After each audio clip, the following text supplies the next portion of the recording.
Hai, Assalamualaikum warahmatullahi wabarakatuh dan salam sejahtera. Tuan-tuan dan puan-puan, nama saya Rizal Rashid, Communication Coach dan juga Master Trainer daripada Neuronworks International Sendirian Berhad. Kepakaran syarikat kami adalah membantu ramai orang yang mempunyai masalah dalam komunikasi dan juga pengucapan awam.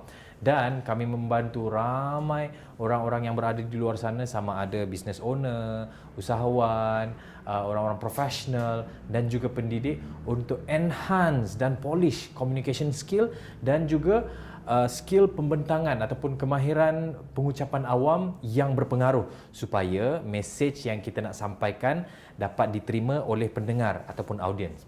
Dan tuan-tuan dan puan-puan, terima kasih juga kerana mendapatkan DVD Rahsia Membina Pembentangan Berpengaruh ini, dan insya-Allah di akhir program anda akan dapat 5 perkara.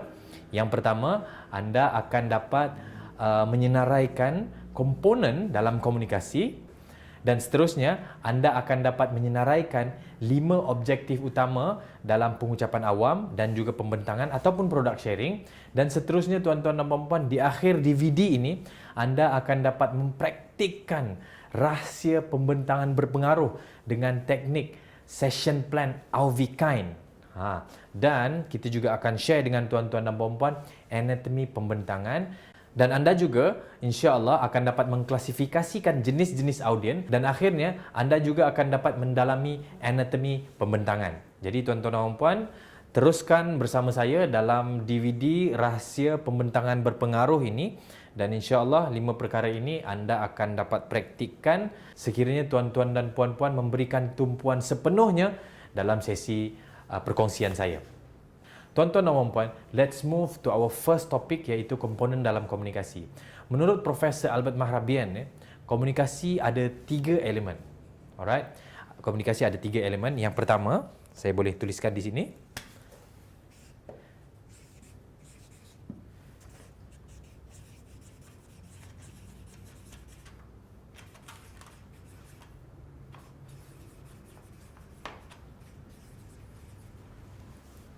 Dalam komunikasi ada 3 komponen. Yang pertama adalah words, perkataan.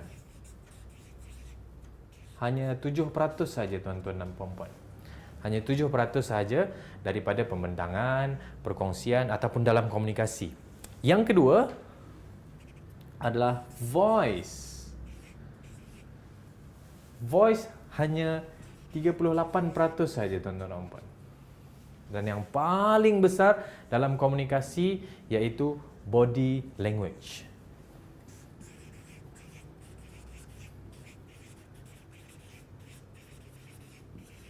Iaitu 55%. That's why tuan-tuan dan puan-puan, kadang-kadang berapa ramai antara kita yang perasan ataupun pernah berjumpa orang yang tak cakap banyak pun, tapi kita faham mesej yang dia cuba nak sampaikan. So, tuan-tuan dan puan-puan, ini adalah komponen dalam komunikasi. Yang pertama adalah words, 7%, dan yang kedua adalah voice, 38%, dan yang ketiga adalah body language, sebanyak 55%. Jadi ini adalah basic komunikasi yang perlu kita tahu dan perlu semua orang tahu. Okey, tuan-tuan dan puan-puan, sebelum kita move to the next topic, insya-Allah next topic adalah kita dapat menyenaraikan 5 objektif utama dalam pembentangan, perkongsian ataupun pengucapan awam. Sebelum tu tuan-tuan dan puan-puan, saya nak membawa tuan-tuan dan puan-puan kepada satu diagram. Saya nak share dengan tuan-tuan dan puan-puan kepada satu diagram.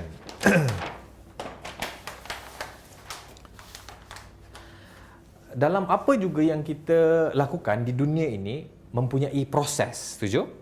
Apa juga yang kita buat, apa juga perbuatan ataupun apa juga gerak kerja kita mempunyai proses, ataupun proses itu dinamakan sebagai pattern. Dan tuan-tuan dan puan-puan, semakin kita faham proses itu, semakin kita faham pattern itu, semakin kita boleh menghasilkan satu-satu outcome dengan berkualiti dan masa yang singkat. Setuju? Contoh, berapa ramai antara kita yang suka memasak, dan masakan itu contoh saya ambil masakan nasi goreng ayam lah. So, berapa ramai antara kita yang suka masak nasi goreng ayam.